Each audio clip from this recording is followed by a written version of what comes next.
Thank you, Josh.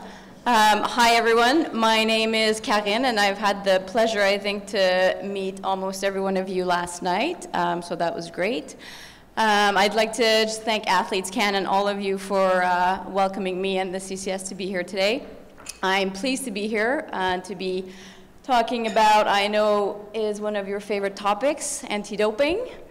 Pour mes collègues francophones, je suis francophone, je parle français. Ma présentation sera en anglais aujourd'hui, mais j'ai des diapos en français. Si vous avez des questions, n'hésitez pas à me les poser en français ou on peut discuter après la présentation aussi.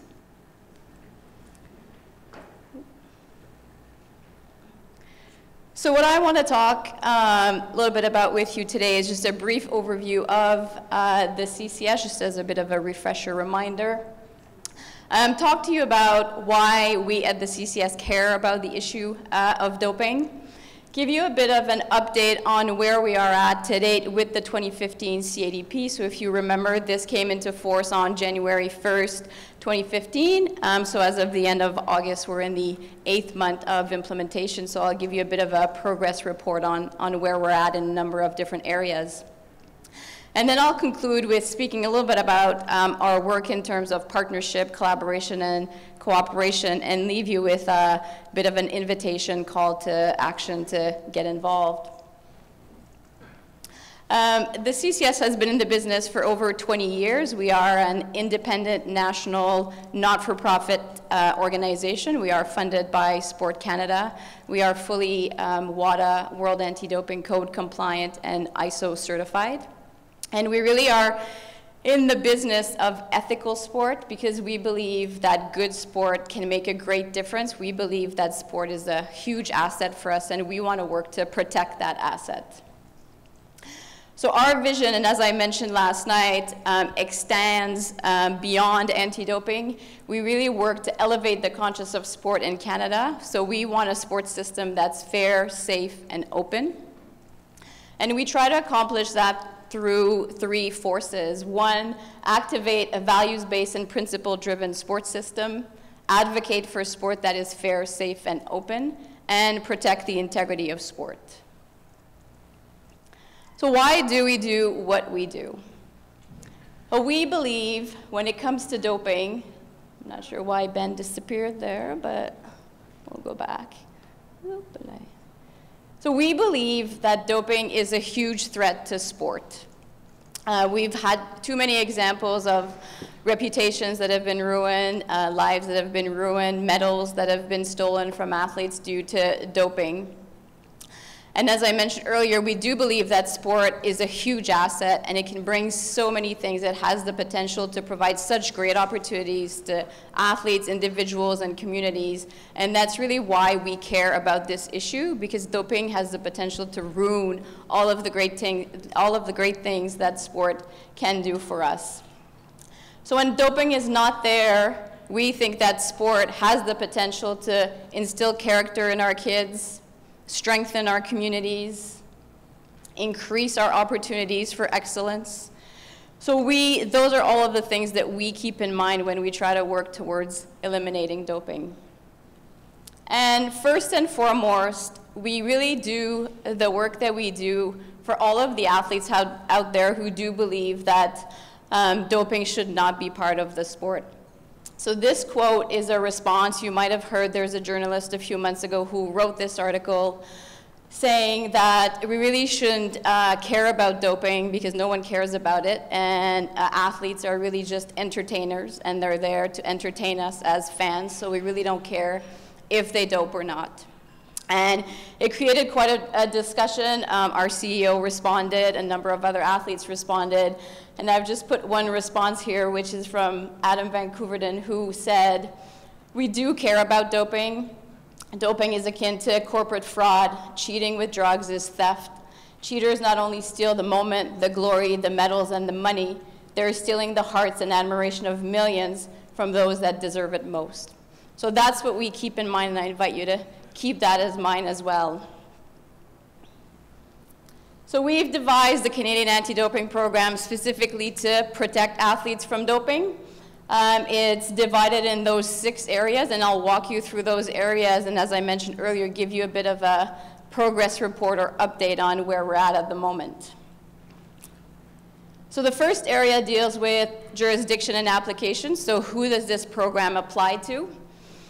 In Canada, we've worked hard with sport communities and athletes to design a meaningful, effective, and broad-based anti-doping program. We should be proud of the fact that a large number of NSOs, 62, 16 multi-sport organizations and sports centers have adopted the Canadian anti-doping program. We have close to 5,000 athletes in our national athlete pool. 957 athletes in our registered testing pool. And for those of you who are not aware, our program also applies to university and college athletes. So we work with over 17,000 student athletes. So what we're really focusing on, and this is the value proposition that comes with this CADP, so you can focus on the words that are in bold here, but it's to have a code-compliant program that's meaningful and effective. That program is administered by the CCES and is really designed to protect designated athletes within your sport from the risk of doping. So that's who it applies to. In terms of education and athlete services, do think we try to work very hard in that area to make sure that we get the message out there. We have a number of different programs that focus on values and principles. I mentioned last night the True Sport movement, the Champions program, if you want to learn more about it, at truesport.ca. So it's really a values-based prevention program.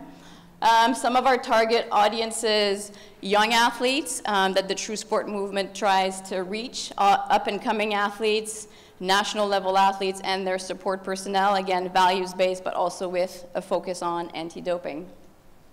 So many resources are available.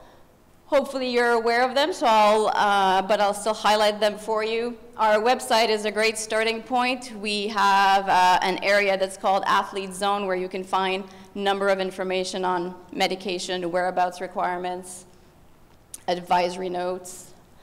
Our e-learning is the main resource that we have right now in terms of education. Online portals, so far we've had over 20,000 athletes complete e-learning, which we think is a great accomplishment, and I've heard good things last night, so that's great. We have a number of services to help athletes find out about their medication. You can call us or email us. Through those means, we've received so far this year 284 inquiries. We have the Global DRO, which is an online system where you can verify medication. It is available for your mobile phone, so I suggest you download it.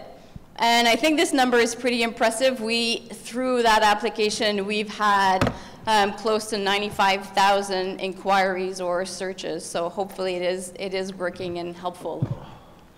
And we have advisory notes and fact sheets that are published on our website. You can sign up to receive them whenever we hear about something that could concern the athlete population. We'll issue an advisory note to make sure you're aware of it. Another service that is part of the program is the therapeutic use exemption program. So this allows athletes who need to use a prohibited substance for medically justified reasons to apply for permission to use that substance. We work with a number of physicians with varied expertise in sport medicine, pediatric, ADHD, who review all the applications we receive, and they are the ones who provide approval, request more information, but help in that process. So far this year, we've processed 60 applications. Our third area is the testing program. Our testing program really tries to balance the deterrence with the detection aspect. So deterrence in terms of ensuring athletes are well informed and decide not to use prohibited substances. Detection really focuses on detecting the use of prohibited substances. We still think it has a deterrent effect as well. And as I mentioned to a few people last night, the program is focused on testing the right athlete at the right time for the right substance. So it's based on a risk assessment and a number of factors, so no longer random testing.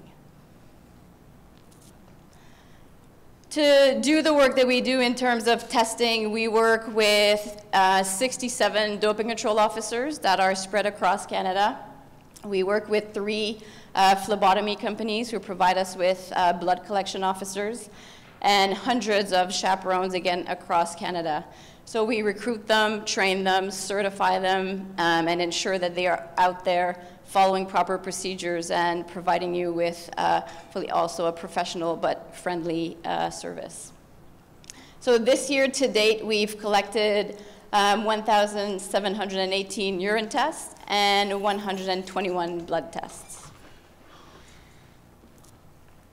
In terms of science, I really just want to highlight a few key points here, because I think in Canada we're extremely lucky to have a partnership with the INRS Institut Armand Frappier, which is the WADA accredited laboratory that we have in Montreal. There are only about 30 labs that are WADA accredited across the world. We're fortunate to have one here in Canada. We're also super fortunate because it's one of the top labs around the world. And if you know the lab director, Christiane Ayotte, or have heard from her or of her, you know that she's extremely passionate about anti-doping and our great sport asset. So we have a multi-year agreement. Christiane and her lab provide services, of course, in terms of analyzing urine and blood samples, providing her expert advice on biological passport data, her expertise during hearings and appeals, and just providing research in terms of new developments in terms of analysis. In terms of results management, should an athlete test positive, this is the process that we have in place to ensure that the athlete has the right to a fair, impartial, and due process. We work in partnership with Cynthia and her team at the SDRCC. The SDRCC is really responsible to manage any hearings or appeals. They provide great services, arbitrators, facilitators, and great advice. One thing that I would like to highlight this year so far, we have had the highest number of adverse findings, so positive results, in particular in the lead up to the Pan Am and Para-Pan Am Games. I can't say too much in this area, but the CCES will be issuing a media release in the next week or so to comment on the progress so far and comment on this aspect in particular. But what I can say is all of the adverse findings that we have received are significant doping cases, meaning that they are for substances like steroids that would result in a 4-year sanction. So it's a good news, bad news story. In terms of intelligence and investigation, this is still an area that we are developing. It's a new requirement under the code, so we're still working through processes and procedures. But an interesting thing I can share here is through our report doping hotline, where individuals can call and provide information on a confidential basis, either by phone or online. We have received so far 56 tips. And not all tips are created equally. We do evaluate, assess, and some are less credible than others, but others have led to adjusting our testing plans or being able to interview athletes and support personnel and learn a bit more about what's going on out there. So a great resource. I think I've been told there's a poll coming up here. So, do you think doping is an issue in your sport?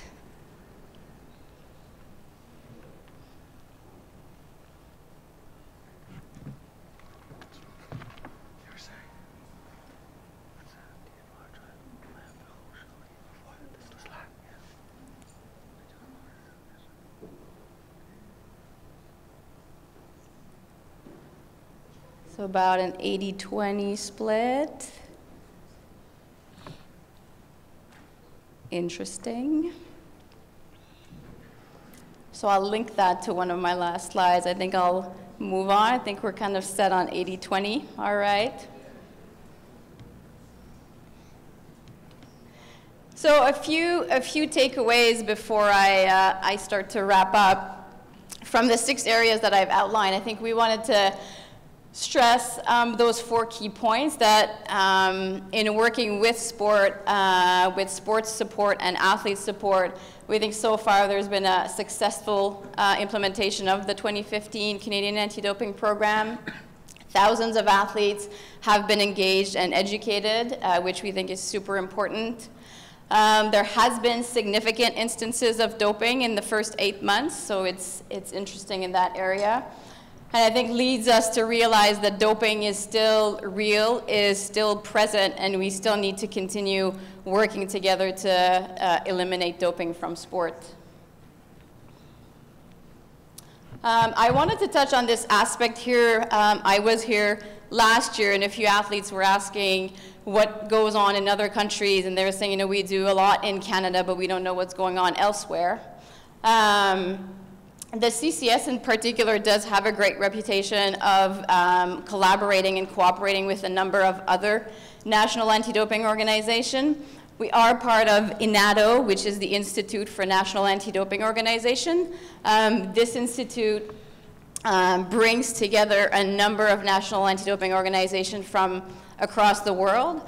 We typically meet once a year, but we communicate by email, have webinars, and really the goal is to be able to share best practices, share challenges, try to find common solutions so that everyone around the world is subject to the same rules, the same procedures, the same standards.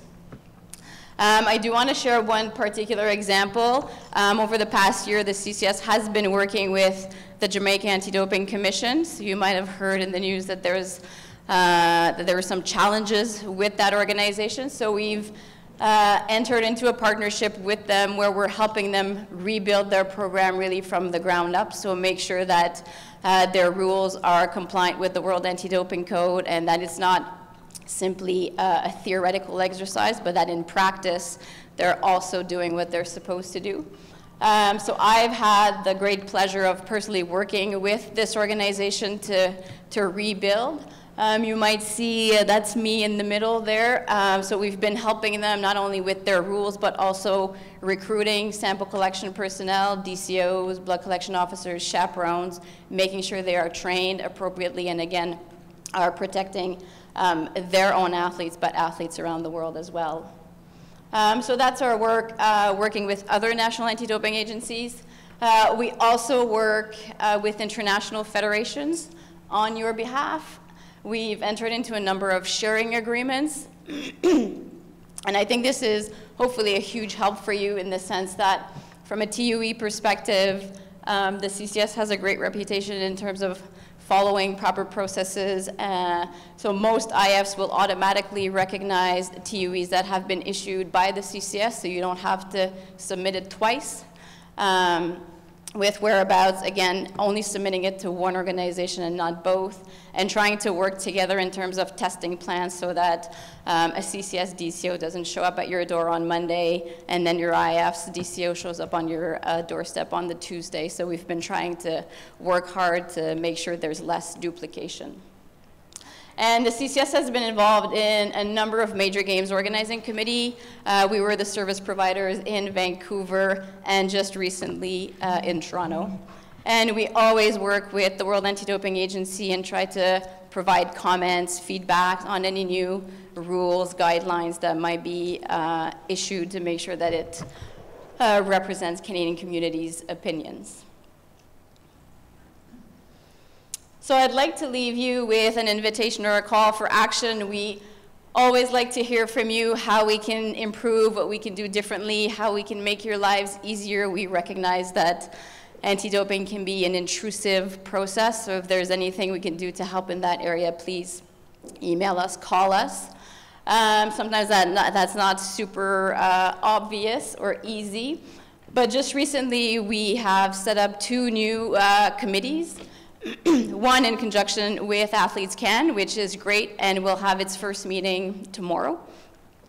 So it's advisory in nature, but is meant to really look at a number of different issues, questions, perceptions of doping, perceptions around the Canadian anti-doping program. Are we doing too much? Are we not doing enough? How can we improve?